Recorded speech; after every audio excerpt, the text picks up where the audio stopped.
Ingat kulai imah alal hak lain dongeng fiktif. Bener aja kula pesantren ka Banjar. Pan macul di Banjar. Macul haju ieu ka pacul. Meureun wiridanna poho hari teh. Teurak. Teurak. Waduh, bacocor sakurang dieu mah. Getih atuh di ditu biasa diobatan segala sesuatu. Sapira kena pacul kan seetik congo pacul. Tapi ternyata meureunana besi makan ka lain deui. Nah, kabelah dina terus ngagedean di pondok teh tah bengkak. Meunang meureunana bangsa saminggu nyeri bengkak. Baliklah. Balik ka dieu. Balik bebeja ka abah ka ibu kitu. Oh, ka dokter bae cenah, ka dokter ka Tangerang. Dokter segala rupa teh cager. Dokter deui. Dokter teh cager deui. Geus kompres ku segala. Pindah dokter ngagedean. Akhirnya dokter Kamal ka dokter Kamal ahli kulit teh coba. Ini mah harus dipotong jeung iya, aing berobat dipotong. Sakate teh geus leutik hate. Waduh, mangkaning pemuda keneh. Bisi ka hayang ka awewe kenyanan deuleu kurang hiji aya di embung. Oh, siapa sok ka mana bae pikiran teh. Aduh, aing kudu dipotong jempol masyaallah. Balik ka ieu teh harita keneh barang rek dipotongna ku dokter. Dokter Kamal. Henteu lah, udah balik ka dieu. Balik ka dieu terus ditanya deui ku abah jeung ku ibu, kudu dipotong cenah Bu. Nanaonan. Sek nyeun teu bisa motong eta dokter. Ibu eta. Geus cenah ku ibu dirawatan. Informasi tentang para donas. Banjir Bogor.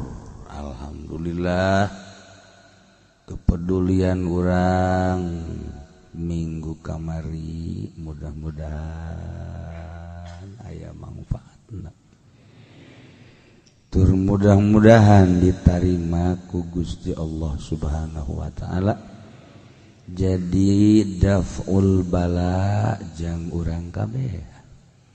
Ku sebab urang sedekah, ku sebab urang peduli, Allah henteu nurunkeun azab ka urang. Sok sieun ngarembet. Bab dedengian teh mimiti Bogor belah ditu belah dieu nongton aya prak ka sorena Bogor belah dieu haju ka Bandung urang Bandung nempo orang Bogor kabanjiran isukna Bandung terus Surabaya tanu mentak urang mun tayang kanu bogana neuleuh mobil teh hargaan geninganan sakumaha mobilan sing arapu imah gitu keneh na ngabangun puluhan tahun meureun ratus tahun DPR teh meureun hayang boga mobil mewah teh korupsi penyanyi neangan duit jang meuli mobil mewah teh nya nonggeng nya nangkarak macem-macem ya Allah dagang aya nu ngurangan timbangan ngaleuwihan segala nyokot kreditan duit bank hayang babanda hayang boga. Alhamdulillah upaya-upaya manusia secara zahir hasil jadilah motor, jadilah mobil, jadilah imah mewah megah.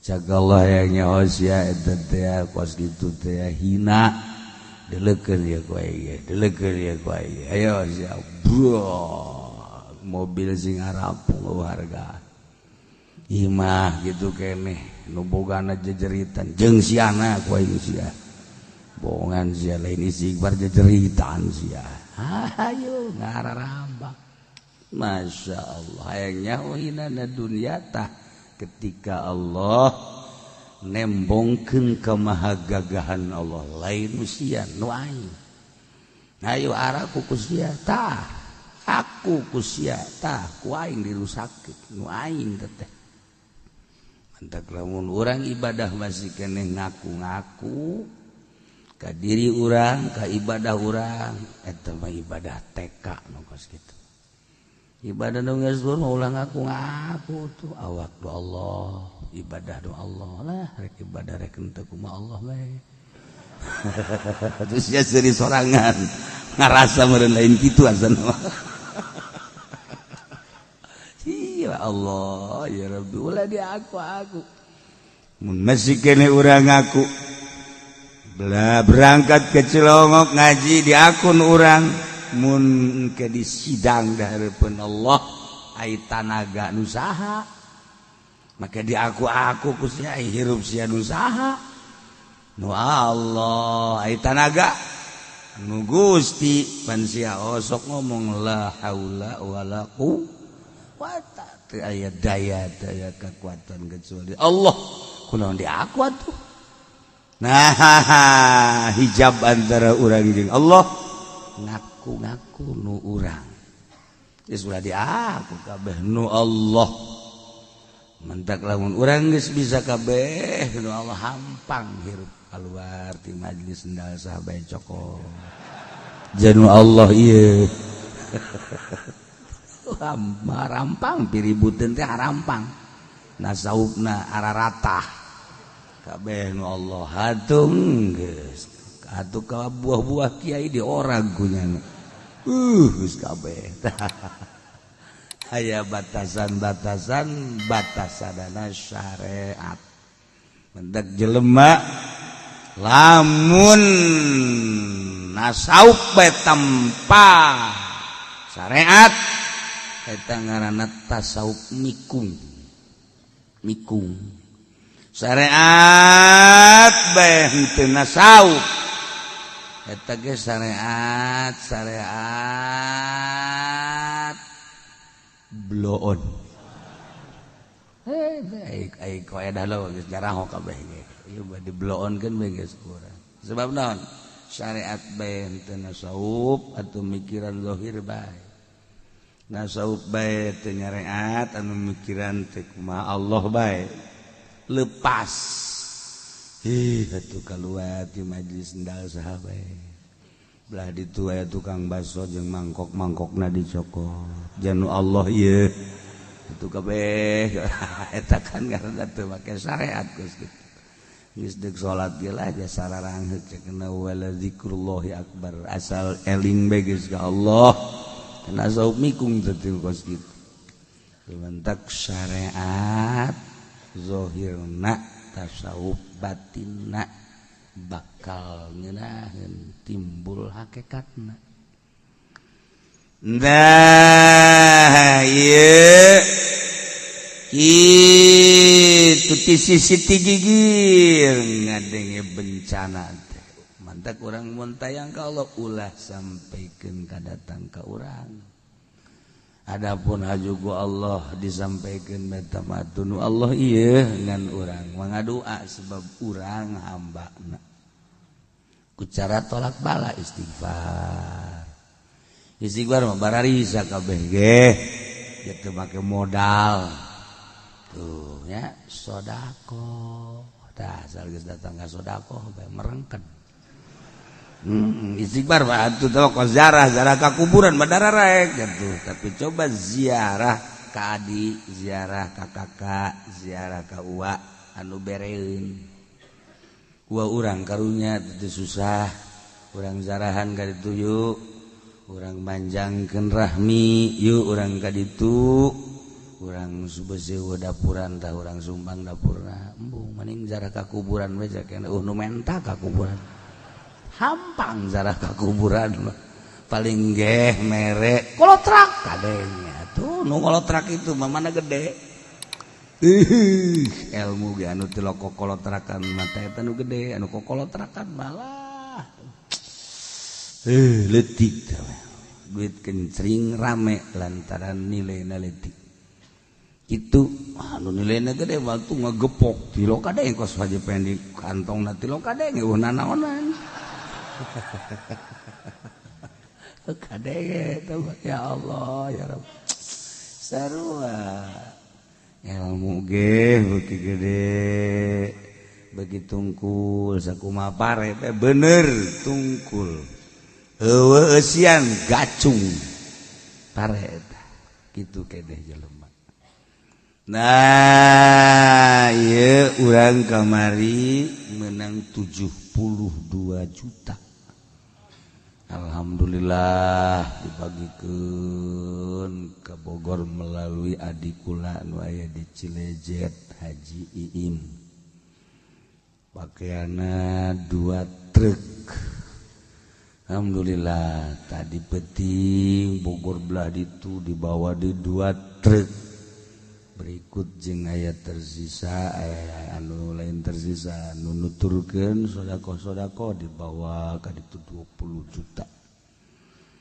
Ternyata horenganan masih sangat membutuhkan. Bayangkeun ku urang kuari teu boga imah.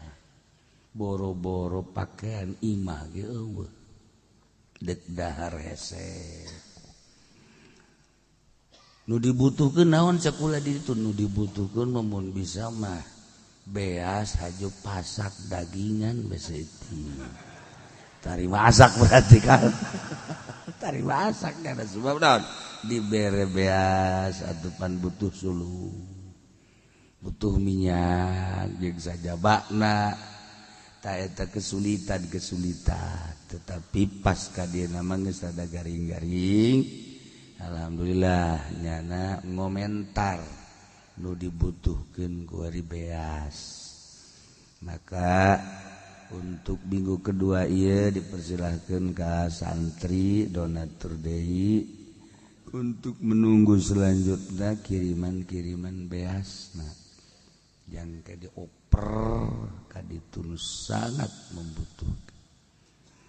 Terus didata kiai-kiai aya sabaraha jadi engke melalui kiai-kiai di ditu horenganan puluhan ya puluhan kiai pondok-pondok pesantren komo jeung ustad nama loba bahkan meureun nu lain ustad ge haju ngaku ustad barang ngadenge donatur masuk kitu kapan henteu di ditu mah emang di dieu gitu. Jadi begitu, proposal ngabangun, nah pondasinya dipoto pondasi batur. Emang ternyahuan gitu, atuh kan kerja sama jeung DPR, beloon kan DPR. Baheula teman aku hari mau lebih parah. Aduh ya Allah ya Rabb, eta keur carita kerusakan tetep nu jujur mah jujur bae, nu henteu bae. Orang belajar jujur di hadapan Allah Subhanahu wa ta'ala. Dipersilakan untuk donatur deui. Poe ieu jang menambah-nambah. Naon kitu ngaranna cocoba ti Allah. Kitu keneh beas ditunggu kirimanana berikut baju nu layak pake. Bajuna ceku lagi nu layak pakai disurtil ku santri aya anu sletingna geus teu jalan celana sletingna teu jalan deuk nyalanaan naon atuh sletingna teu jalan atuh gubal gabel aya deui androk eueuh kancingan ya ieu mah deres ge resep urang. Aduh kancingannya diharap di kancingnya ya memberen siap pakai no kos kieu memberen ya saya cerita kitu nu layak pakai tapi eta ge teu nyalahkeun meureun teu boga ku hayang-hayang eueuh bikeuneun iwal ti eta eueuh masalah diaromean heula. Nah ieu jeung minggu selanjutnya anu keur bener-bener urgen sangat aya nu masih keneh can kajamah ku donasi lantaran teu bisa nyampe ka ditu. Nah nu keur penting mah langsung urang dituna. Langsung urang dituna nu bakal naon gitu ngabagikeun ka langsung jadi teu di posko-posko. Ka sasaran-sasaranana. Masya Allah. Nah ieu urang niatan lidafil bala supaya ieu ulah terus-terusan ulah datang ke daerah-daerah anu ku Gusti Allah can dikenaan musibah belah dieuna belah dituna siksa supaya ulah terjadi deui urang peduli walaupun saperak dua perak walaupun secuil jang lidafil bala. Gitu para jamaah begitu datang dia dibagikeun aya informasi rek ngabagikeun duit watuh bungaheunana luar biasa sebab atuh bisa dibayar warikan ngarumpul keneh engke geus aya instruksi ti pemerintah geus stabil dipersilahkeun kembali deui ke tempat masing-masing ka mana balik anu aya kena imah sapotong maka nyawa nu eueuh imah geus eueuh surat tanahna eueuh geus tinggal di meteran we kurang atuh dijieun surat anyar tah ieu kan masyaallah luar biasa sanajan geus dipersilakeun balik deui atuh ka mana balikna imah eueuh geus teu kajahoan lahana belah mana seperti etalah aturan Allah Subhanahu wa taala hina dunia teh hina mobil hina tuh ya pakaian teh hina jabatan teh hina lamun urang ngagung-ngagung dunia etalah anu bakal nyilakakeun urang.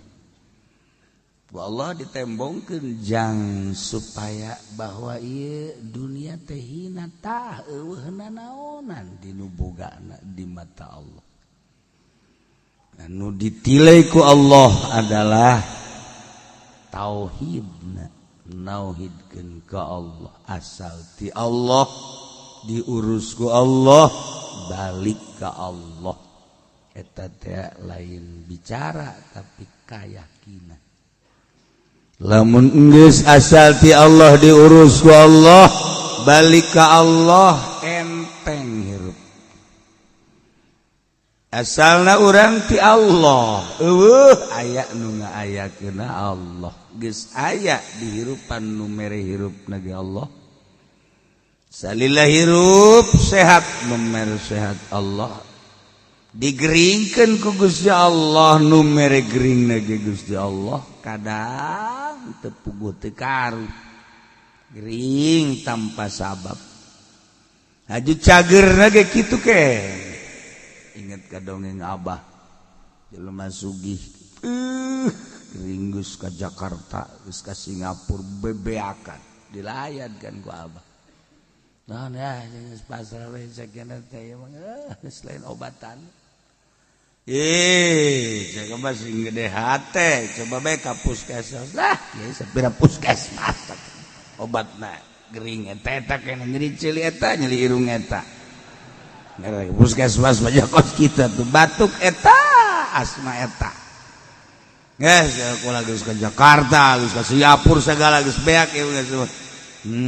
Jaka banyareat mah ulah kitu janu nyageurkeun mah Allah lain obat lain dokter tekadkeun nu nyageurkeun mah Allah sahadunya obat puskesmas ge atuh janu nyageurkeun mah Allah lain cenah kieu geus ka Jakarta geus ka Singapura iya atuh aya Allah can nyageurkeun mah sanajan ka Jerman ka mana ge nya iya tuh coba bae ka puskesmas urang-urang teu nyareat teuing Abah balik nurutnya nah ka puskesmas dina hatena mah lah sapira puskesmas Obat nyeri huntu eta, celi eta, salesma eta, asma eta, obat jantung eta bae. Puskesmas jantung geus sakit saya aya tuh. Darurat. Itu jarang ge beli ka puskesmas teh geus lah asa-asa bae. Bae mariksakeun ya. Obatna pasti eta keneh kan. Yes, bawa diinum nya kunaon menang sajam 2 jam cenah ieu jeber rada ngeunah ini bener oge cek terus isuk dan minum deui apa sakaligus bae paling obat diinum cek nama permen meureun atau overdosis tapi eta barang geus aya udah saminggu mah.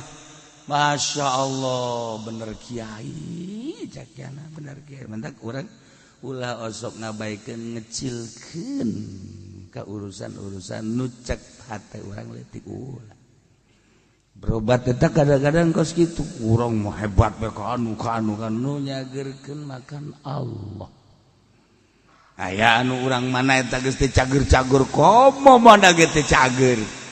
Jadi datang itu sekarang ngaran Abuya di Cidahu datang katanya Waalaikum kuda nih waduh dia boleh terus berobat geus wow kadu bebeak aja mana ya ieu mah cenah naon garang tanggal bujang kaget lah komo kos gitu atuh segera sambil bujang kaget geus obat tu paten mah geus teh cokoteun kunyana. Iya teh rendemkeun kana cai inum balik buya anak langsung nyana dilaksanakeun di inum sat bray jangeunah ini awak coba saya tenang nanti bujang kaget tuh loba habak sama kana oh atuh langsung diinum deui cager ku bujang kaget doang tak eta kan ya Allah cagena ngomong kieu mun ti kamari meurang teu kudu jujualan teu kudu kitu. Sia mau ngomong kos gitu. Eta teh Allah dari meakeun harta heula buku. Sebab hartana teu bagus. Ta eta rahasia ya Allah. Aya nu geus kadieu-kadieu tu migrain. Geus teu nganggap obat-obat warung teu nganggap.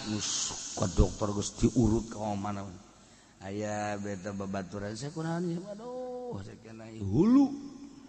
Sopan tak bahasa hulu tuh sopan nyeri hulu deres ayahaan coba di belah kaler atau ulu kunaon nyeri ulu cek yana aduh jeung beung aduh tadi nameureun ngadar capek ejos ya mah eueuhan kurang ha hulu ejo eta kos gitu tah. Ajo ya ku geus ka mana aing geus ngurut. Sabaraha bulan ieu panyakit teh geus ka dokter geus sana. Ih. Ku prokol geus. Dah, segera prokol. Ih, ini coba ge ku prokol. Deh, prokol di obat warung cek nya teh. Ulah sok nganggap kos gitu coba heulanan. Coba kunya. Ajureup besare. Udang sare teh plong ya Allah ya Rabbi cek ku ngeunaheun ieu ji prokol oregan eta obat prokol ulah kadangeun ku pabrik prokol be atuh aing pajar promosi ye carita obat-obatan ieu tungtuna aing disumbang be ku PT Prokol sia mah boleh bae dasarna hayang jama eta ulah sok ngabaikeun ka obat-obat leutik obat-obat warung inget kulai ieu mah alal hak lain dongeng fiktif bener adi kula mah kula pesantren ka Banjar pan macul di Banjar macul haju ieu ka pacul meureun wiridanna poho hari teh teurak waduh bacocor cek urang dieu mah getih atuh di ditu biasa diobatan segala sesuatu lah sapira kena pacul kan seetik congo pacul Tapi ternyata merenanan besi makan ka lain deh. Nah, kabelah dina terus ngagedean di pondok teh bengkak. Menang merenan bangsa saminggu nyeri bengkak. Baliklah. Balik ka dia. Balik bebeja ka abah ka ibu gitu. Oh, ka dokter bae cenah, ka dokter ka Tangerang. Dokter, segala rupa teh cager. Dokter deui, teh cager deui. Geus kompres ku segala. Pindah dokter, ngagedean. Pak, daerah aya kira dokter Kamal, ka dokter Kamal ahli kulit teh coba. Ini mah harus dipotong jeung iya, ayo berobat dipotong. Sakate teh geus leutik hate. Waduh, mangkaning pemuda keneh. Bisi ka hayang ka awewe kenyanan deuleu kurang hiji aya di embung. Oh, siapa sok ka mana bae pikiran teh. Aduh, aing kudu dipotong jempol masyaallah. Balik ka ieu teh harita keneh barang rek dipotongna ku dokter. Dokter Kamal. Henteu lah, udah balik ka dieu. Balik ka dieu terus ditanya deui ku abah jeung ku ibu, kudu dipotong cenah Bu. Nanaonan. Cek nyieun teu bisa motong eta dokter. Ibu eta. Guys, ada ku ibu dirawatan. Guys. Guys pokoknya mah marud koneng. Koneng ku ibu almarhumah. Masya Allah. Koneng terus di bawangan saya kuasa. Atuh ibadah digoreng meureunana. Diuyahan, diaduk-aduk, kolot baheula eta. Make daun jauh. Di dina tatakanana teh daun jauh kulutuk ulah di piring, syarat meureun. Set dia. Guys, mana nu nyeri di ieu heula di non di bubui. Di bubuinya sia bubui. Dihau tuh datang ke asak ulah di dia di dapur gedeng geus teu daya teu upaya mana nu nyerina eta guys Bu panas kene ulah loba omong ibu dokter sia cek kene bari lalagaan ku dokter itu geus teu bisa ku ibu bae langsung di talian ku nyana es kumaha teu nyut-nyutan geus loba omong ya. Oh, bismillahirrahmanirrahim. Allahumma inni a'udzubika minal khubuthi wal khaba'ith. Lalagaan ibu. Sok lalagaan mah dipukul mah gitu. Yes, kudu tepak ku cenah, yes. Masyaallah alal haq. Udang subuh eueuh nyeri barang dibuka coplok tah nyeri. Nu nyerina teh coplok sorangan, betus coplok bae. Ya Allah ya Rabbi maha kawasa Allah. Mantak dipraktekkeun ku kula tah eta tah aya jelema geus nyeri induk dipotong ulah. Nurutan ibu kula ge. Aja gua makan koneng. Nah, ti koneng uyahan. Terusan eta naon garang-garang bawangan. Aja doana Allahumma inni a'udzubika minal khubuthi. Di sabara urang ya alal haq di sabara urang nu deuk dipotong penyakitna hampir serupa kos gitulah salah lagi.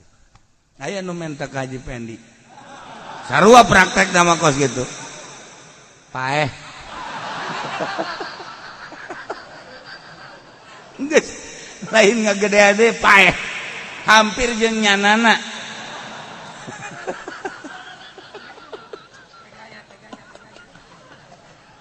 Ya Allah, tak ibu boga tarekah ti kolot seperti eta.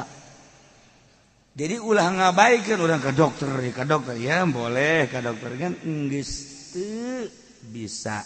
Can nyageurkeun mah Allah tadi kan. Nah, inget aya jelema bisul di dieu baheula bisul gede jasa dibirit. Salat ke pan baheula mah sok lobakan nu haju ambay-ambayan teh gitu tah. Baheula mah loba eta penyakit bisulnya. Merata itu bisul baheula mah jeung koreng penyakit anu merata di masyarakat koreng jeung bisul. Ya Allah, tilu jeung cule. Maksudna eta baheula mah kunaon bae eta? Panyakit teh bener-bener kabehan garana. Ye, asal isuk-isuk bae atuh nerepakan eta laleur. Atuh eta cokot teh naspro digitukeun pan naspro doang baheula mah atuh. Obatna teh naspro bae naon ge? Batuk naspro, korek naspro. Naspro korek aya kita tahu teh naspro. Gitu ke nasa disuk-isuk diperlukan naspro eta ieu dia gede bisul bungkul tuh gede geus ka dokter geus ka mandat teh cager teh ka abah oh gula saya ira kos jeung gampang cek abah lain gampang ge geus ka dokter-dokter atuh dokter manu kieu moal bisaeun aju abah ka tangkal awi ka dieu tah aya nu hejo-hejo teh di handapeun tangkal awi teh tah sok anu kos lukut teh tapi aya daunan gitu tah coba cokot dulu baru jalobain itu kan ini digesek-gesek ku abah sot nonggeng waplok kali nah siap balik ka ditu ulah kena coplok dikitukeun hees bareng di imah Masya Allah eta barang hudang plong bae eueuh nyerina dicabut kalaluan kalau goreng nyaho kula tetangkal eta nu di handapeun tangkal awi teh anu naon ngaranna baheula mah nyaho eta paranti bisul Masya Allah lamun ku pandan tiis bisul di pandanan tiis ngan teu coplok tiis doang tiis lamun ku korong tanya nah aju eueuh kakarak deuk bisul di korongan eueuh nyana gregetin mana ka korong ayah tareka baheula takut gitu tapi lamun endek kakarak endek bisuda korongan coba ke sia ku aing di korongan sia eta cager eta tareka kolot asal geus meme kalau mentis-melentis eta embungin jasa eta ka korong tuh ya Allah ya Rabbi itu kudu nyaho eta tareka baheula tuh mandak cakolot teh bener sama bebeja geus gede emang kuna kekarak bebeja korongan ge moal jadi eta kolot baheula eta asal di korongan asal deuk jadi tapi kumaha korongna meureun nya atuh korong si eta mah pagon malah menjadi penyakit deui bae penyakit korong si eta mah atuh gitu bagus dan nyana tuh kakorong-korong jadi penyakit. Tah, ieu mah balikan deui. Urang masih keneh ngayakeun sumbangan jang musibah banjir. Berikutna nu sangat dibutuhkeun adalah beas. Pakaian ge sami nu layak pake masih ditunggu untuk saminggu Id. Ieu hiji pasal ngalanjutkeun tentang praktek mencit. Kamari soal mencit hewan teh aya anu makdur alaih aya anu goer makdur alaih. Makdur alaih teh hartina anu bisa lindeuk hewanna bisa ditaklukkeun ku urang kaya ning domba kampung, munding kampung, sapi kampung lain embe leuweung, munding leuweung, sapi leuweung, jeung hewan-hewan leuweung lain nu biasa ngaranna makdur alaih. Aya anu goer makdur alaih leuweung sato kesit disebutna. Eta kapan cara mencitna hiji mun makdur alaih mah kudu dipegatkeun hulkum jeung mari. Nah, sunah jeung wadajae urat anu belah luhur. Lamun gue makdur alaih teu bisa dipencit beheungna lantaran leuweung kesit atawa munding kampung cuman ngusruk ka sumur eta mah di ayyi maudhi'in kana naonna bae nu bisa ku urang dipencit diraheutah tah kakarak datang kadinya kuari mencitna make naon. Nah ieu teh dicaritakeun di dieu mencit da ulah salah make alatna alat paranti mencitna beusi salah komo di akhir zaman ayeuna. Ieu teh dicaritakeun ayeuna penting ieu mah ya hilu ibuhu maqdurin alaih wajarhu ghairihi halal mencit hewan anu bisa dipencit dengan cara motongkeun megatkeun hulkum jeung marina tawah hewan goer makdur alaih ku cara jarh ditatuan nu bisa bae ngusruk buntutna nu bisa ngusruk ka sumur sukuna nu ngacung nu bisa dipejet eta bae. Ieu masalahna ieu cara parabot mencitna make naon bikulli muhaddadin yajrah ku setiap anu seukeut anu bisa megatkeun kana urat anu dimaksud ku syarat.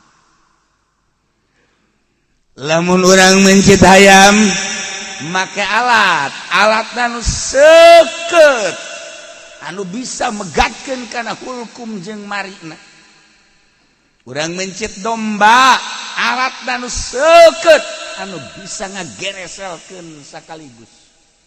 Munding sapi kitu kene, onta kitu kene. Contona kahadidin kawas peso golok meunang nyieun tina besi teu naon. Besi ku urang dijieun peso, dijieun golok, berangkat urang ka seat. Seat sok nyahoanan sia kolot-kolot teh lembur seat mas Allah tampil lingun sia seat tuh hayo sia ngomong deui sia ye lamun cisoka cilongok tah cilongok citi ieu orang wajib terlembur sehat teh make ci padahal mah sehat.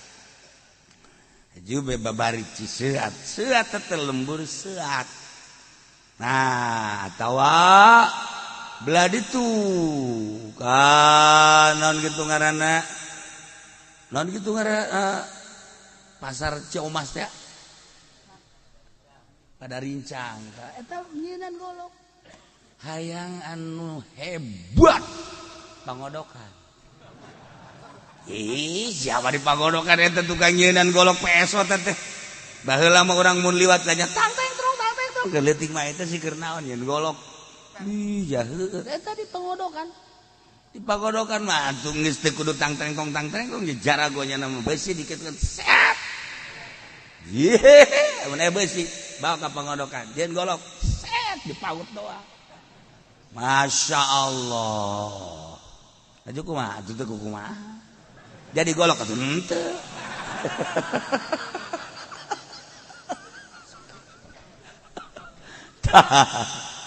Eta baheula Kangjeng Nabi Daud alaihi salam.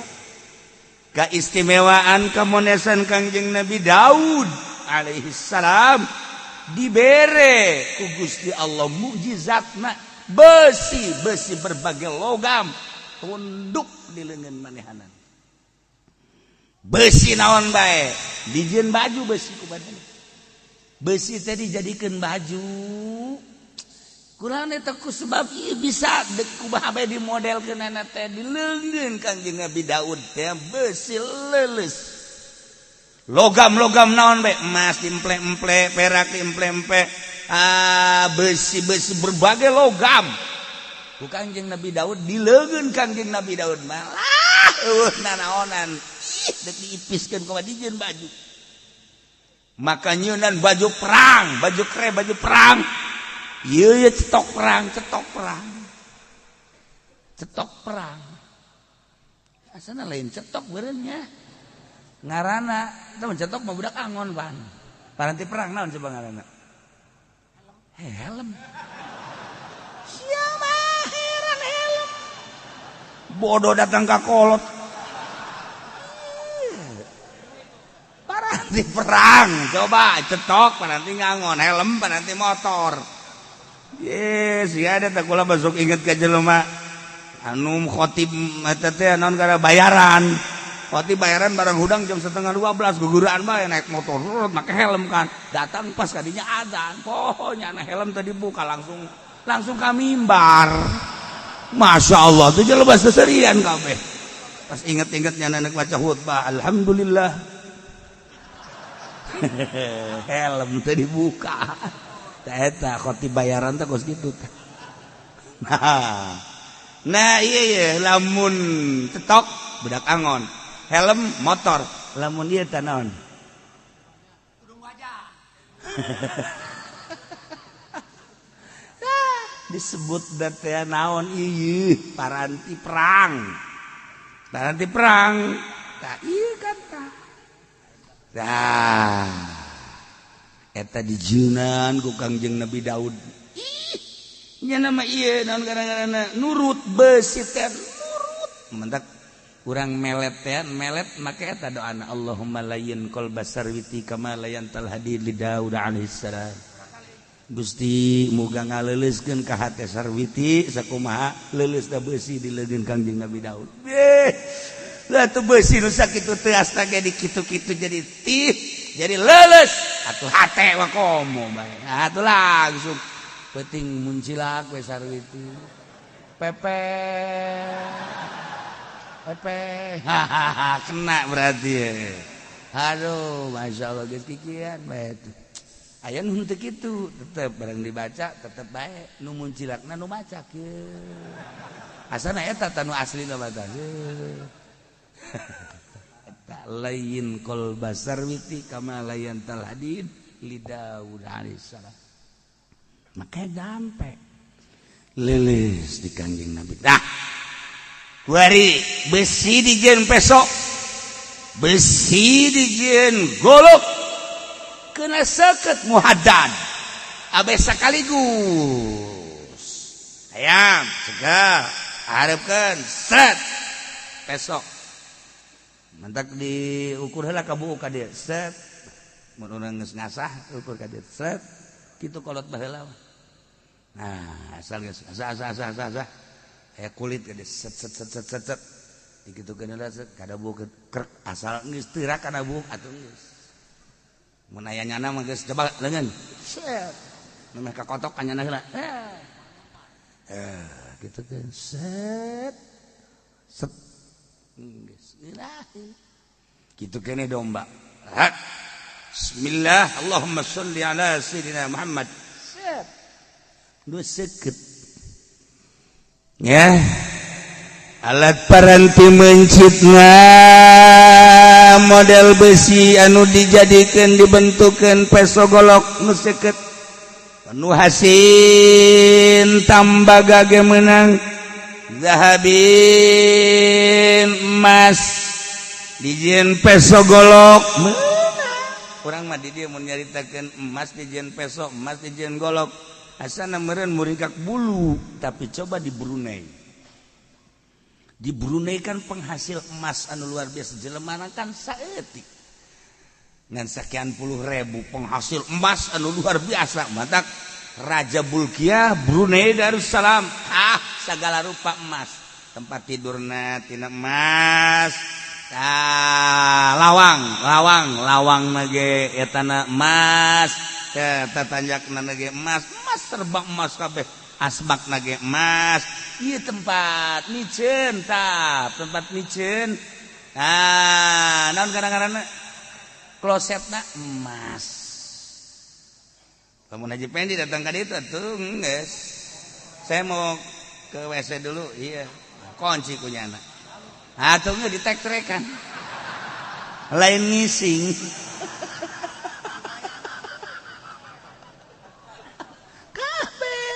Peso garpuhna sendok na piring kina emas haram ngan mah keur carita kemewahan dunia nyadakan boga kapal khusus kamar khusus kapal di kapalna emas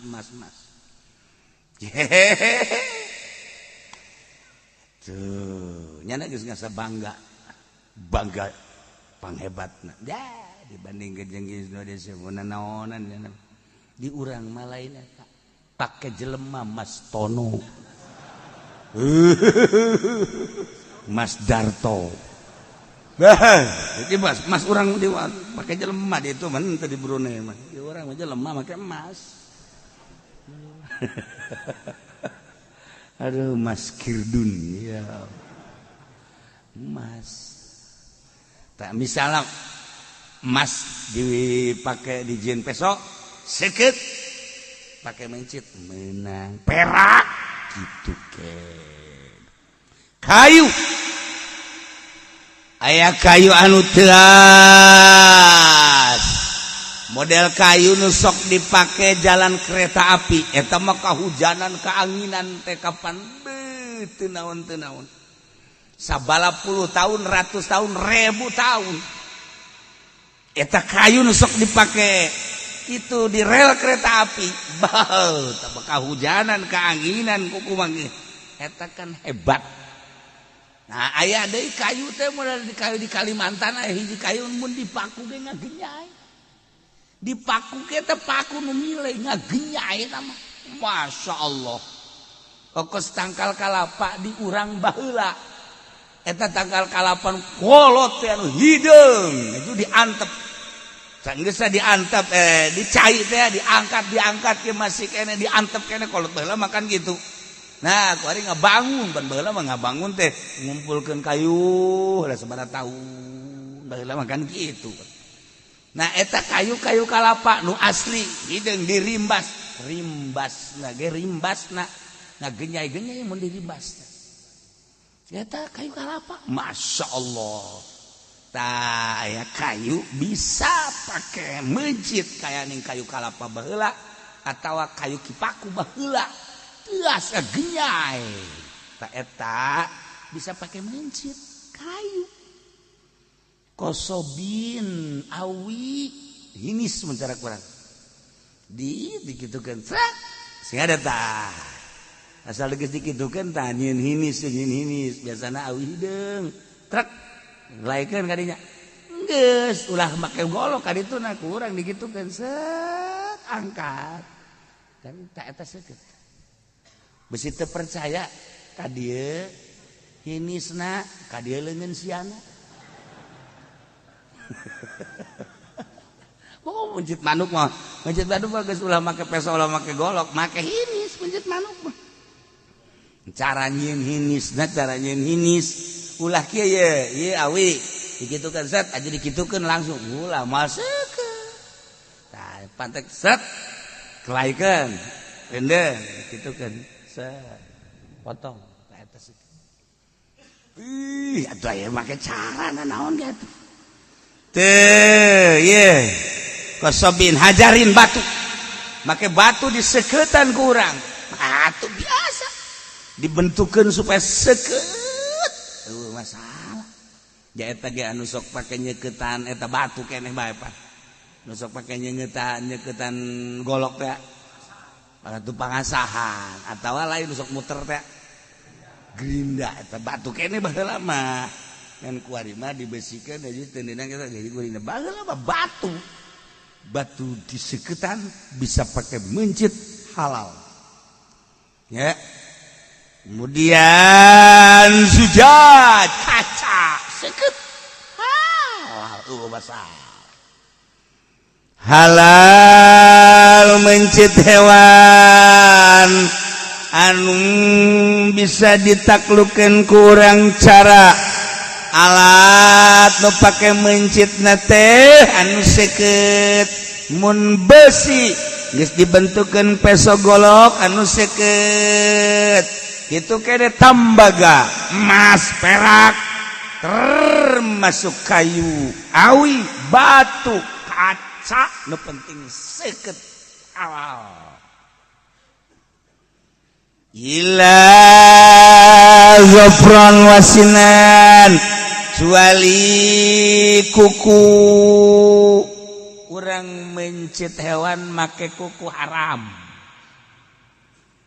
manuk ya urang ya pencit ya kuku urang para ranjang geus diseuketan deui dikitukeun we bismillahirrahmanirrahim haram tuh ngaku sorangan kan jangan make haram besinan make huntu haram ya manuk dikitukeun kurang set geger haram ke huntu atawa huntu anu coplok misalna aya jelema huntuna sajengkal misalna ye caling aya sajengkalnya na ajuku mau ajuku manehanana atau coplok sorangan kurang diseuketan huntuna jet seukeut huntu teh seukeut di awak kurang menurut ilmu kedokteran nu paling teas adalah huntu teh pang teas-teasna nu aya di awak kurang bakal dibandingkeun jeung benda-benda lain huntu mah teas coba bae ge coba atuh huntu lamun teu teas teh kumaha ngadahar dagingna deuk kumaha aja tulang ge eleh ku urang tulang ge eleh dikeremus ku urang eta berarti ku hebatna huntu mantak daharna 40 gayeman abdi alus jadi urang mun dahar teh bismillahirrahmanirrahim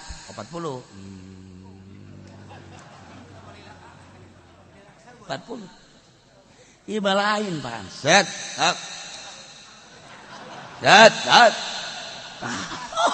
budak tuh gayem-gayeman deui tah eta nu ngarusak mah kitu tah engke pankreasna jadi rusak ususna jadi rusak dibere huntu urang deuk teu ngagayem nah eta teu alus bagus gitu awak 40 teh lah cenah loba teh kiai mah 20 atuh 20 ge teu kaburu cenah ge 10 ge teh sia mah dasarna teu rek ngagayem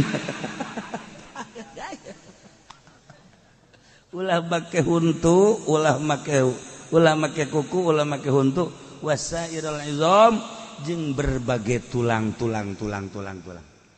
misalnya urang guari boga gading gajah kan teuas gading gajah diseuketan gak pake mencit haram atawa tulang maung kun tuas tulang maung seuketan kurang pake mencit haram atawa tulang gajah seuketan kurang haram teu beunang huntu kuku tulang teh teman-teman teu meunang pake mencit masya Allah ulah nu mentak teu meunang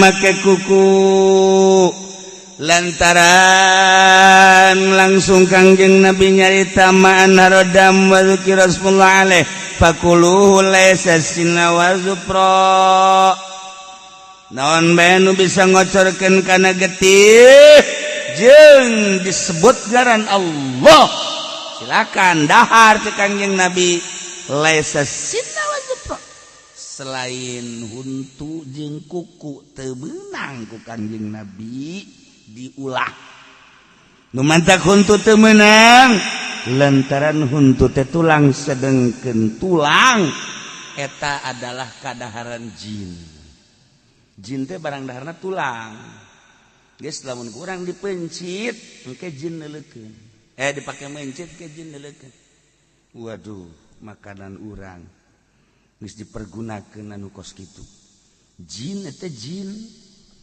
nyana tersep. Mantak lamun orang boga gading gajah eta kan tulang. Gading gajah kemudian berbagai tulang eta kan kadaharan jin. Mun ku urang diurus pakai kipa, diusapan, kebal-kebal aya jinan. Eta kadaharan jin. Tah, engke kurang dikitu ke ngarokok bae urang teh make kipa tah. Jin ke nempel ka dinya set diome urang. Kebal-kebal urangnya jadi jin. Jin, atuh coba bae ge. Deulekeun jelema anu ngarokok make kipa. Kos jin. Atuh aja kos jin da. Oh, komo nu pipa nu panjang nu bodai so bodai kieu. Ju cing-cing bol deh kan di dieu teh. Teu make kopiahnya. Make kaos hidung. Kieu. Ya, urang deulekeun nganya jin. Kita mah jin, atuh emang jadi jin.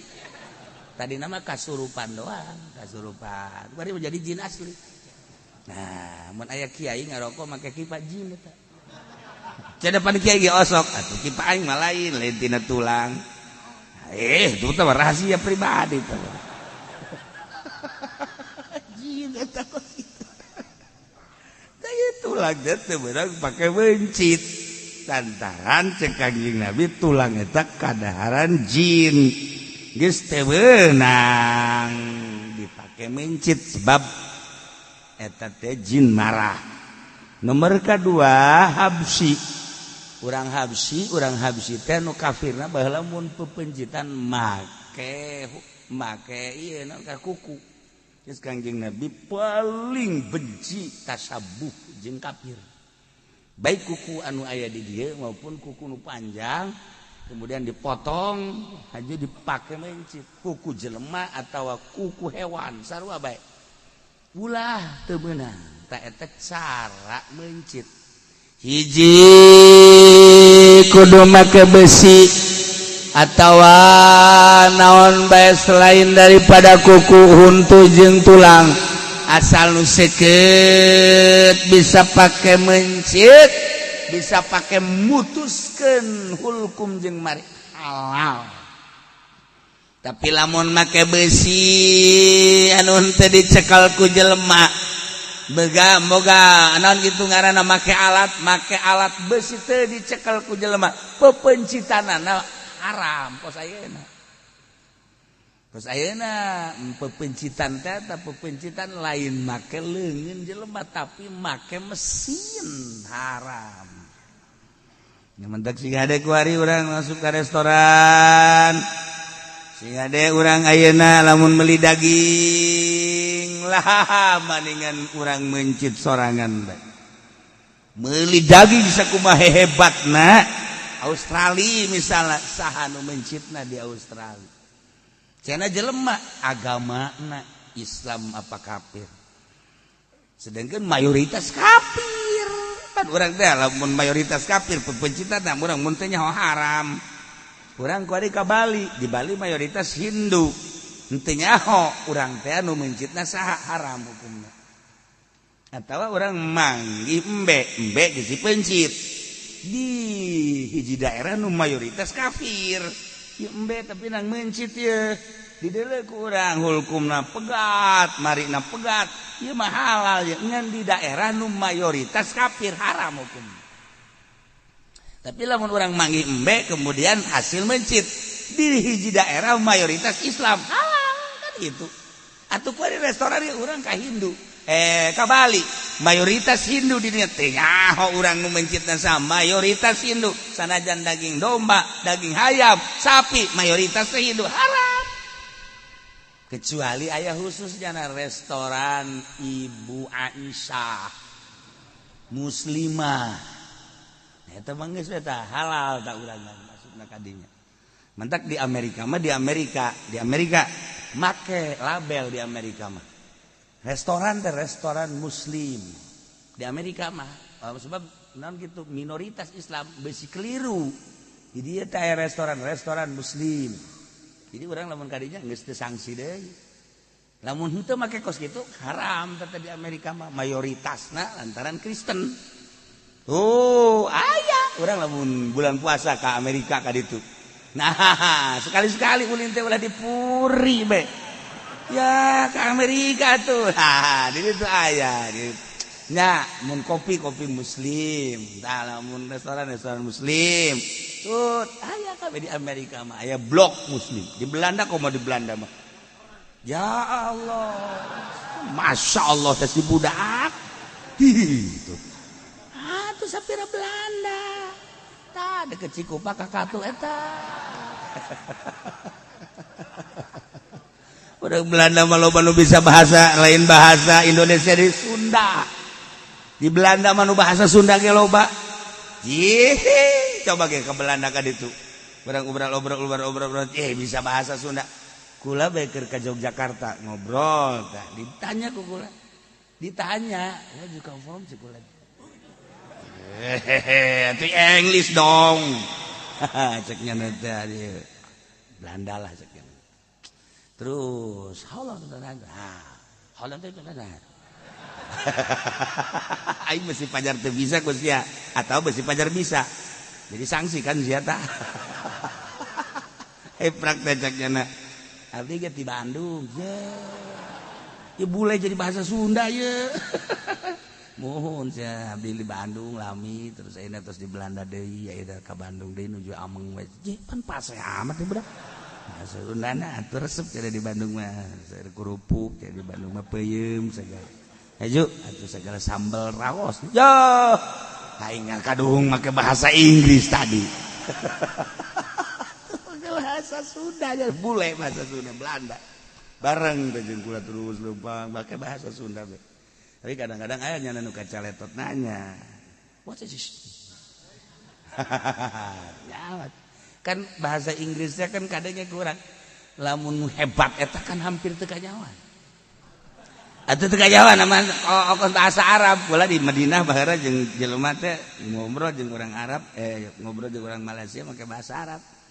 Make bahasa Arabna bahasa Arab sakolahan teh. Kesel aing ngadenge. Kesel. Nyarita kena nanti lah, nyarita ke segala kos gitu lah, kos gua sih dia gede sekolahan. Eta ge Inggris kos gitu. What is to me? Dah cangkel, teka denge, isi asal kosong. Hah? Ya, tetap bisa no kos gitu. Aing puyeng bahasa. Jadi gitulah kadengean dah. Eta bahasa Inggris lamun masih kena kadenge kuciwas kurang bagus lain hebat. Mantap Gus Dur jaritakeun. Amin Rais sehebat Amin Rais di Indonesia tetap enggak paseh bahasa Inggris. Sebab naon masih kena uga eueuh tapi Gus Dur coba ge ngobrol jeung sahabat paseh bahasa Inggris. Geus teu kanyahoan kuciwas. Eta jalma jeung Bill Clinton ya tuh ngobrol. Saha tuh coba bisa ngobrol ditonton ku sadunya. Biasa bae tuh jagona bahasa Inggris paseh jasa. Hartina paseh teh kan Inggris teh aya Inggris aya Inggris kitu Amerika Inggris kene aya Inggris New Zealand eta kan beda-beda tah bahasa Inggris teh istilah-istilah namun urang mah aya Sunda Bandung aya Sunda Cianjur aya Sunda kitu Cilongok anu hebat aya tuh eta kan beda-beda tah eta ge Inggris kok kitu geus beda-beda naon cara-carana. Nah ieu Gus Dur bisa menguasai Inggris mana bae. Kos Arab. Urang ngaseng bahasa Arab Mesir beda. Kemudian Arab Baghdad itu beda. Kemudian komo ka Iran maka itu Persia geus lain Arab deui. Kemudian ayeuna Arab Turki itu beda. Komo teh Turki geus lain. Eta Arab kene tapi lain. Beda deui jeung Mekah, beda deui jeung Madinah. Arab keneh tapi dialekna lain deui. Urang ka Mesir Arab keneh tapi kok lain deui. Yordan Arab tapi kok lain deui. Da lain-lain tah bahasa-bahasa teh. Jeung Arab aslina. Tuh, Arab aslina ge kan beda-beda. Aya anu ningratna, aya anu setengah, aya anu kampungna Baduy. Itu beda. Nah, urang ngadenge bahasa urang Pandeglang. Ayo ka Baduy kan kayak gitu. Sekampung mah hayang seueur urang. Bahasa Baduy kos gitu tapi resep eta. Cakapeung mah urang teh rindu ka bahasa-bahasa kos gitu teh. Cakapeung mah greget. Nah, ieu bahasa-bahasa tah kos gitu ya.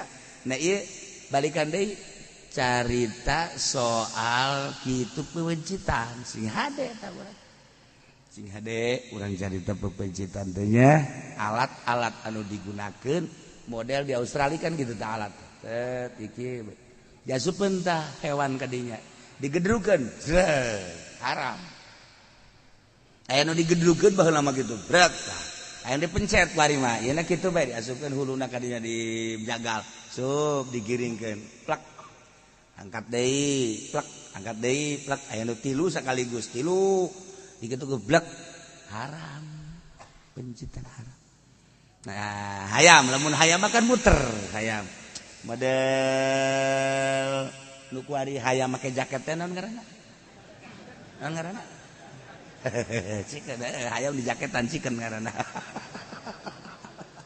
tah eta teh kapan mencitna apa nama perusahaan aja perusahaan anu Cina misalnya atau kapan mencipta lain 100 200 bangsa poena ribuan atau lamun mencipta gitu 1000 bet sengkleh kan aya mesin ya hayam tak ya hayam taruh-tarurun ke handap set muter ka dieu set di dia alat mencipta asal datang ka dia jreg asal datang ka dia muter sorangan cadat jreg dijieun alat seperti eta diproduksi di Cina jadi biasanya turun ya ke handap sok geus nang mencit tah aya deui alat nangis buluna geus kalaluar geus buluan atuh ngaranna ge diproduksi tah eta kos kitu mencit tah ieu turun hayam di luhur digiringkeun ka dieu ka handap celek ina muter we gitu datang ka dieu dreg keputer deui datang ka dieu turun kos pabrik we kos sosotan gitu kos sosotan turun ka dieu dibadiekeun di dieu mencitna ka dieu turun haram ngentek anak urang hayang meuli eta waduh aju di dahar mulai geus kahayang ngaji embung nonton TV terus bae ka bapakna galak ka emakna kitu keneh parabna salah ulah ka teh ceurik cenah hayang sikeun ulah mah engke bae di imah oh tilok di imah mah tempe mah ulah bawang siangis sikeun bahas sekali-kali atuh beli chicken tak eta tak urang mah lain teu boga duitna lain teu kabeulina tapi ieu didaharkeun ka anak urang masyaallah mencit teh bener tah henteu kecuali chicken anu memang boga Pak Haji misalnya Haji Supendi chicken Haji Supendi jelas sama halal atuh lain Supendi ieu potongan si eta boga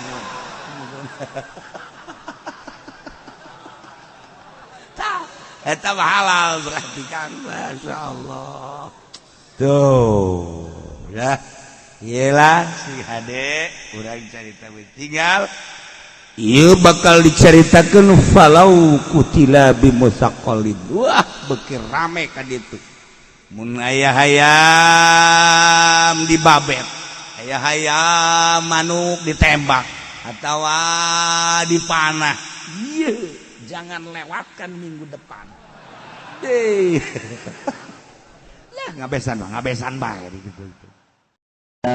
Gaduh putra di antarana ialah Qabil sareng Habil. Kangjeng Nabi Adam seluruhna gaduh putrana adalah tis'atun wa salasuna 39. Boga anakna 39 Kangjeng Nabi Adam dunia sakil legana dieusian ku 39 sedengkeun ablag-ablagan sepi meureun dunia eta kakarak Kangjeng Nabi Adam Siti Hawa haju anaka ngan ari Qabil mah Qabil eta cak sariwayat mah lahirna di sorga ari Habil mah lahirna di dunia di dia di bumi cak sariwayat Qabil mah Qabil eta kelahiran sorganya nama tah Qabil ari Habil mah kelahiran bumi supaya rada cepet Gusti Allah teh ngalobakeun makhluk maka ngalahirna ieu Siti Hawa sakali lahir sajodo dua lalaki awewe lalaki awewe lalaki awe kitu bae tah sajodo tah kabeneran Qabil mah ngajodokna ieu jeung hiji awewe nu ngaran Iqlima gelis ai Habil sajodona jeung Labuda rada kurang gelis modal berbes lah gitu rada kurang gelis sedangkan instruksi ti Gusti Allah kawin teh silang disilang kawina lamun tadi Qabil ngadulurna ieu adalah jeung Iklimah tah si Iklimah anak kudu kawina jeung Habil anu tadi kaluarna ngajodokna teh jeung Labuda tah Labuda kawina teh jeung Qabil jadi disilang-silang anu pertama lalaki awewe nu kadua lalaki awewe tah lalaki nu kadua kawin ka awewe nu pertama lalaki nu pertama kawin ka awewe nu kadua kitu bae tah silang ulah dikawin kuno babarengan jeung ngalahirna harita jadi teu meunang bareng jeung kembaranana etalah hukum di zaman Kangjeng Nabi Adam alaihis kawin dipersilakeun geus aya instruksi kawin cuman instruksi hukumna kudu disilang teu meunang jeung kembaranana eta hukum mulai tadi dijatah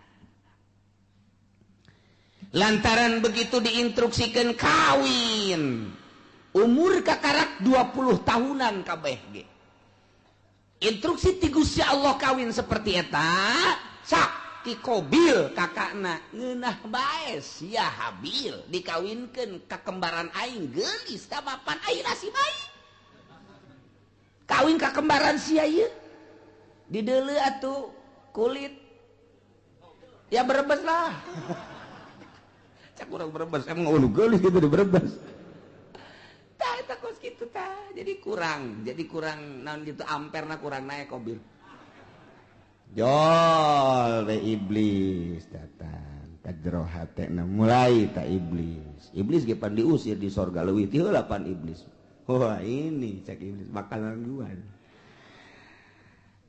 asup ka jero hatena bil siapa pan kelahiran sorga sarua jeung aing mulia urang atuh Habil onam kelahiran bumi India urang mah lain deui mulia tuh nu mulia ulah sok kawin kana jore penghinaan engke nu timbul tetep mulia mah kudu kanu geulis bae mun kawin kanu jore mana teuing engke jelema jeung ke kadituna anak incu oh Qabil mah kawinna kanu jore tah eta kan isin tabil cak jurig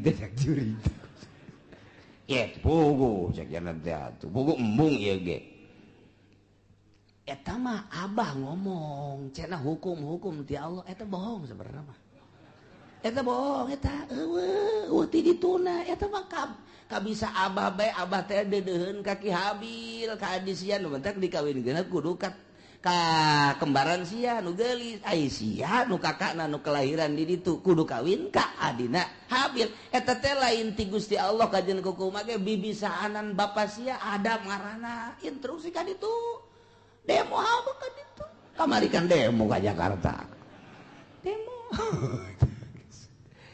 pugu ieu ge cak Qabil teh aing tetep bae embung kajeun kumaha ge embung bae beja ka abahna bah naon Qabil ubah abah bae ieu nu bener ieu utar atur nikah ieu aya kitu instruksi tu Gusti Allah asal teu adil kos kieu ieu manya ai kula dikawinkeun kanu kurang geulis ari Habil dikawinkeun kanu geulis tah ieu teh akur kos kieu teh lain ti Gusti Allah kajeun kumaha ge kadengen ku Habil cak Habil teh Qabil ulah kitu aing mah andai kata aing titah kawin kanu jore aing mah daek bae namun bener-bener ieu instruksi ti Gusti Allah aing mah geus kumaha Allah bae lantaran dia moal kembali hidup di dunia engke ge urang bakal baliknya ka Allah dalah sia ngomong sangeunahna bae geus bae we ieu mah bohong ieu lain ti Allah ya kajeun kumaha lain ti Allah ieu mah kajeun ti abah ieu mah memang abah bangka warah ya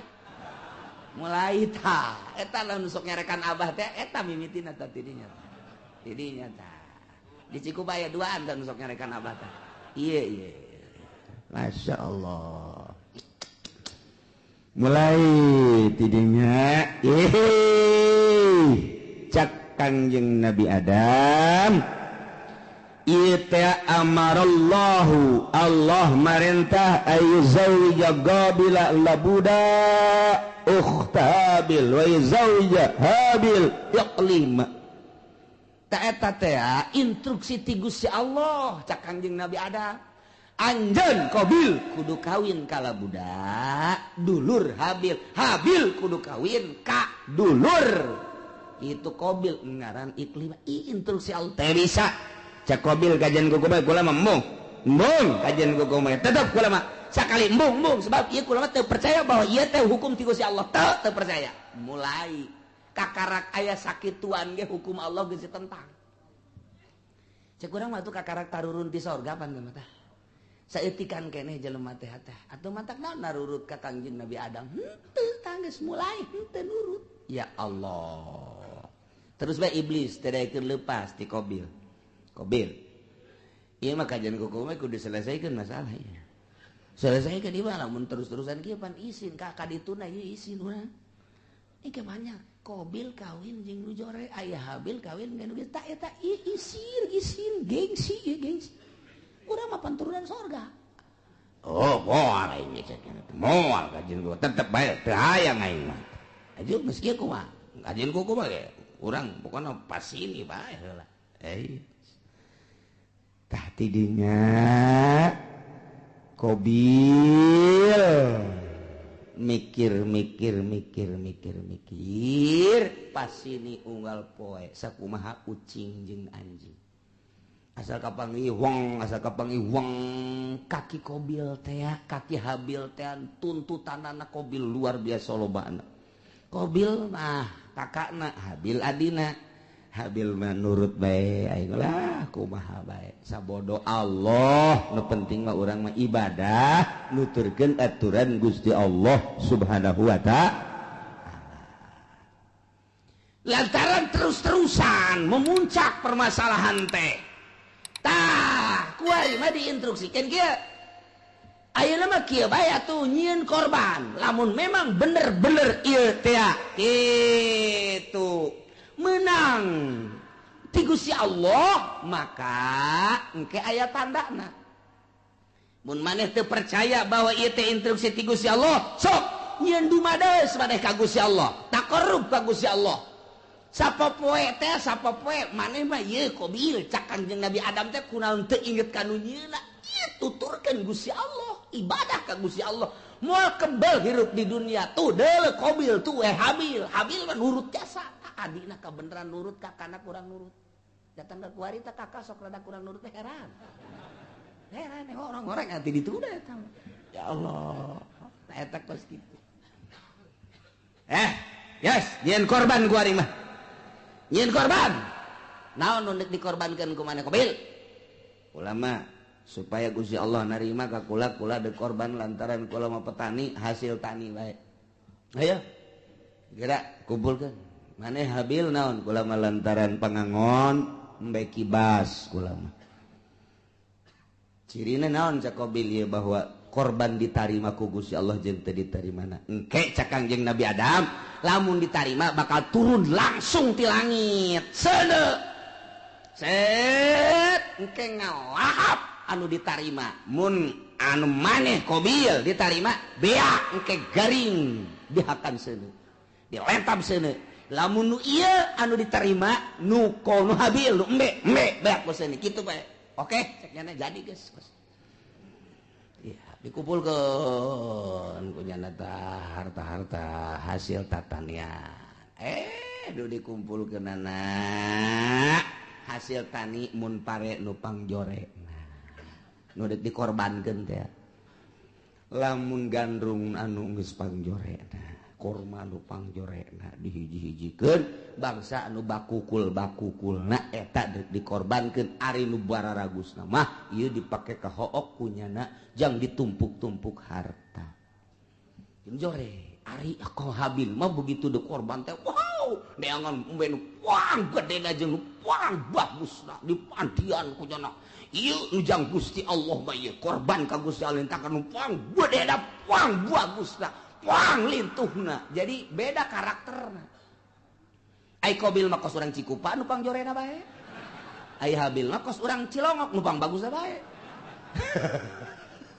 sia cek urang Cikupa tak eta kos kitu kayana tedan bek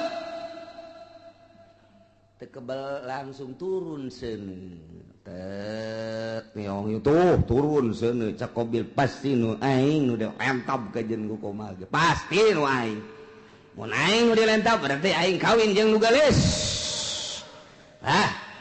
mun aing teu dilentab berarti ieu teu beres urusan ieu turun sana ka dieu ka ditu aing nu dilentab embe plek seret bawa ka luhur teh aya tinggal ieu bae tah korban Qabil hasil tatangin hasil tani nu jarore teh teu dilentab ku seun tuh cak Kangjeng Nabi Adam nu ditarima nu mana hah nu ditarima nu mana tah cicing bae Qabil teh gas udah loba ngomong ya Qabil teh abah gua ari cenah rencana ka Mekah mah eger ka Mekah ka ditu atuh eta ka anak ka kolot kos kitu eta eger ka Mekah mah isi rek naon tuh di dieu mana naon kula mah padahal boga rencana abah ka Mekah adi dibunuh sia ku aing jadi aya abah aya keneh mah embungeun nya ge rada kagokeun ka Mekah ditungguan nyana nungguan abah na ka Mekah dah sekian bulan berangkat Kangjeng Nabi Adam ieu adalah ka Mekah Qabil tenang geus eueuh sasaha ngan jeung Habil doang berikut dulur-dulurna jadinya lah mulai nyana dendam kesumat hasud anu luar biasa di jero hatena hayang ngabunuh Habil iyalah cerita eta dicaritakeun ku Gusti Allah dibejakeun ka Kangjeng Nabi urang Kangjeng Nabi Muhammad sallallahu alaihi wasallam naon ieu nu matak dibejakeun tah kamari Yahudi kamari musyrikin munafik teu percaya ka Kangjeng Nabi ulah kaget Muhammad munafik teu iman ka anjeun musyrikin nah musuhan ka anjeun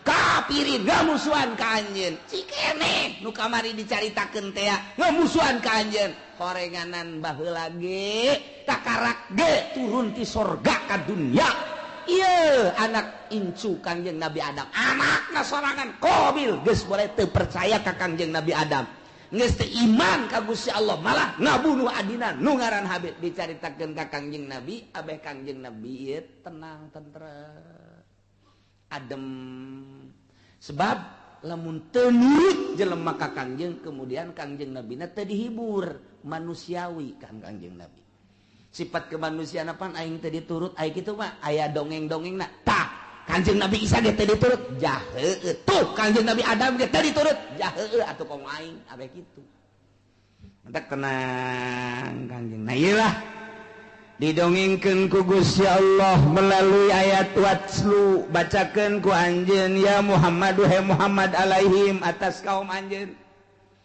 baheula dibacakeun ku Kangjeng di Madinah terus disampai-sampaikeun ku umum ku sahabat disampaikeun ku tabiin disampaikeun ku atbat tabiin ku ari poe Minggu disampaikeun ku ari ku urang kadeng eta dongeng eta teh ta ieu ayatna bacakeun Muhammad ka kaum anjeun naon naba'ab ni Adam berita anak dua Kangjeng Nabi Adam alaihis nu ngaran Habil jeung Qabil caritakeun bil haqi kalawan sa bener-benerna il qurba qurbanan waktu Qabil jeung Habil ieu diperintah dumadeheus ka Gusti Allah nyin kadeus nyin kadeheus nyin takrub melalui kurban ilallahi ka Gusti Allah nu dilaksanakeun ku Habil mah kibas Qabil mah hasil tani yakni zar'u patukubila min ahadihima diterima na ti salah sahijina hungkul nyaeta nu diterima nu Habil ari nu Qabil mah teu diterima walam yutaqabbal minal akhar kasimpulanana korban Habil mah diterima cirina dilahap seuneu Qabil mah teu diterima cirina aya bae di dinya teu robah-robah ti dinya lah mulai Qabil bendu ka Habil nyimpen di jero hatena hasud anu luar biasa nungguan Kangjeng Nabi Adam munggah haji teu Kangjeng Nabi Adam munggah haji ngaharep Qabil ka Habil abah geus eueuh emak geus eueuh tinggal nyana bae Habil aya naon ka dieu aya naon cak Qabil la aqqa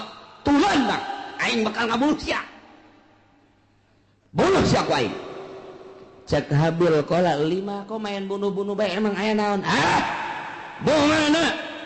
mana kurban mana yang diterima kurban aing henteu atuh teh urusan Gusti Allah tamah cek Habil teh innama yataqabbalullahu minal muttaqin nu diterima teh jelema anu sieun ka Gusti Allah mukmin muttaqin diterima aing teh diterima teh mah tuh urusanna kurang takwa berarti teh mah ulah ngabunuh kula ka Gusti Allah kan teu bisa gara-gara sia aing bogoh mah buluh sia ku aing geus bebeneran ditutur-tutur bae geus diagag-agag bae geus dikieu-kieu bae leungeun cak Habil cak adenaka dengan bahasa anu lemah lembut ka la imbasatta iyadaka ma la in basatta ilayya yadaka litaqatulani ma ana bibasiti yadiya ilaik li aqatula bahasa lagi daheun Habil ka dek ngabunuh bae jak urang mah ieu azan sararieun jasa ka Gusti Allah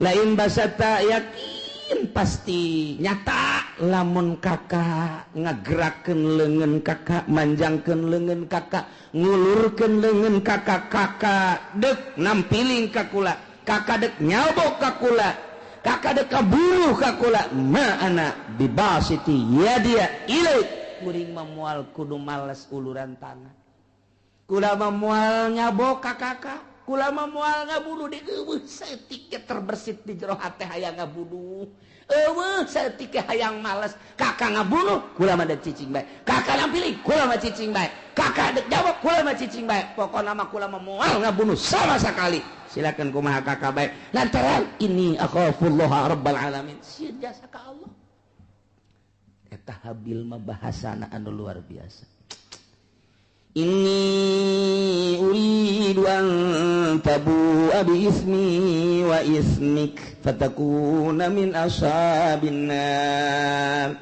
cak Habil teh asanyana kaula teh ieu adalah sieun jasa ka Gusti Allah lamun sampekeun ka kakak ngabunuh ka kula atuh meureunanan seakan sing kuring teh kula teh ieu berharap kakak teh ke bakal balik ke akhirat teh mawa dosa kula jeung dosa kakak sorangan memeh ngabunuh kula ge kakak geus loba jasa dosana ditambah jeung dosa ngabunuh ka kula duanana dibawa ku kakak engke kakak di akhirat fatakuna min ashabin nar atuh engke bakal jadi ahli neraka tah ieu bahasana luar biasa aya bahasa inni uridu an tabu'a sanyana kaula ngarepkeun kana yen babalik berarti boga harepan lain boga harepan lantaran eueuh maksud males ngabunuh seakan kos nu mengharap nyana teh dibunuh lain mengharap dibunuh urusan dibunuh mah mangga kumaha kakak ngan kula henteu ngamaksud dek ngabunuh lantaran cak Kangjeng Nabi ge al qatil wal maqtul finnar jelema nu ngabunuh jeung nu dibunuh sarua pada asup ka neraka lamun anu dibunuhna boga niatan hayang ngabunuh mantak cak Kangjeng Nabi teh al qatil wal maqtul finnar nu ngabunuh jeung nu dibunuh asup ka neraka cak sahabat Gusti Rasul aya nu ngabunuh mah kaharti ka neraka aya nu dibunuh panu dibunuh ge nyana teh lamun imkan mah hayang ngabunuh oh jaheunya nyana ge ngan eleh bae gelutna lantaran eleh kabunuh jangan lagi hayang ngabunuh hayang malas ta eta dibatak al qatil wa maqtul pintar Habil mah maksud ngabunuh kulantaran maksud ngabunuh dengan bahasa anu lemas disebutna al-kalamul jami'ul mani muncak ahli dilagah mah nu mantak bahasana inni uridu an tabu'a bi ismi wa ismika fatakuna min ashabin nar geus pihartieunana aduh kakak lamun kakak sampai ka ngabunuh ka kula jakula mah moal ngalawan teu hayang ngabunuh deui ka kakak atuh engke berarti kakak teh mun bali ka ditu teh mawa dosa dua dosa kakak memeh ngabunuh jeung dosa kula atuh engke di akhirat meureun pinuh ku dosa mangga sakumaha kakak bae kula mangan sakadarna nasehatan doang siang ngomong ke situ balangan nasehatan sakana wah ini teu bisa diomong ku kumaha masya Allah tah gitulah akhirnya kumaha dah langsung ditikem sanggeus sadikit tikem bingung aing ngabunuhna kumaha ieu can aya pembunuhan pan harita can aya pembunuhan cara ngabunuh ngaleungitkeun nyawa artina ieu ku sabab dikumahakeun lah bingung dijotos besi teu bae digebug besi teu bae dikumahakeun ieu dikumahakeun bingung nyana mikiran ngabunuh ge bingung lantaran can pernah aya nu ngabunuh pan harita mah manusia pertama nyana eta anak Kangjeng Nabi Adam anu ngamimitian dek ngabunuh datang ka ngabunuh ge bingung kumaha carana ngalamun bae Habil geus aya bae di sisi dicekelan bae kieu dek dibunuhkeun bingung cara ngabunuhna kumaha cara ngabunuh sok iblis asup deui ka jero hateuna aya sia bodoh-bodoh teh atuh ngabunuh bae heseun amat cak iblis teh atuh teu kumaha nya can urang anu dibunuh japan ieu manusia kakara ge urang doang ngomong we nya di jero hate jeung iblis ya kadeulekeun ya deulekeun ya cat bae iblis teh kaluar nu hiji tek kahareup ngarupa nya jeung iblis tu saja gelut di bareng gelut nu hiji dicekel tek dikahadapkeun terus jokot batu digebukeun blak kana huluna hai oh tak kitu ngabunuh mata jadi dicontohan ku sakadang iblis masya Allah tuh gitulah Qabil teh oh jaheu babarinya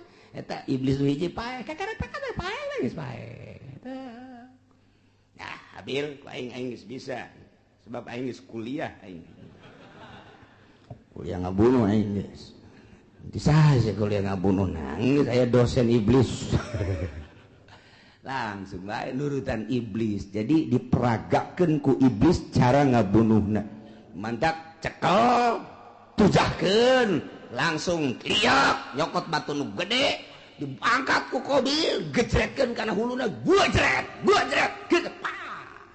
syariat masya Allah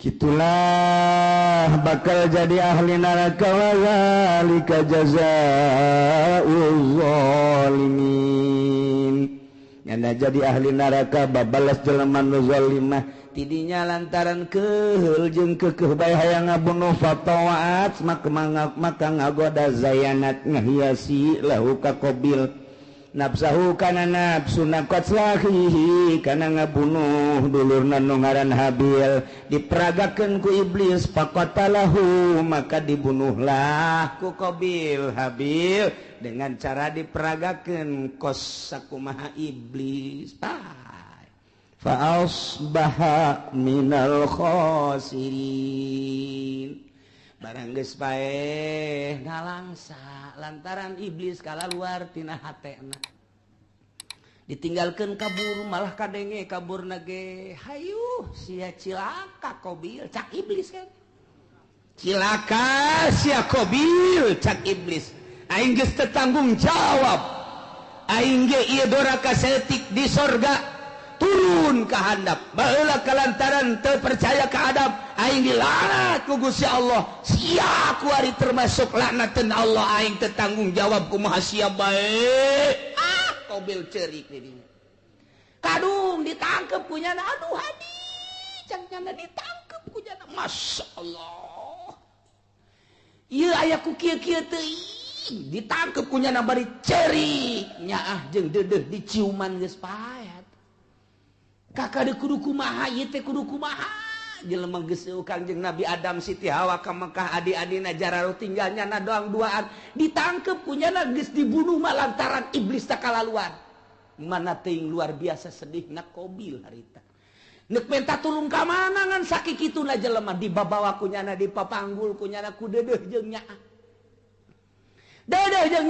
dipanggul tok ka Masrik 60 kilometer mamanggul bae dipanggul deui ka Magrib 60 kilometer bulak-balik lantaran deudeuh jeung nyaah masyaallah kudu dikumahakeun atuh ieu adi diciuman deui dipanggul deui dicium deui dipanggul deui dicium deui dipanggul deui eta sakitu geus luar biasa 40 poe cak sakol maki kituan bage iblis asup deui geus dibunuh mah ulah sakaduhung-kaduhung moal hirup deui kajen kukumaha moal hirup deui kudu kumaha tuh ieu kalanjutanana faba'asallahu ghuraba wallahu a'lam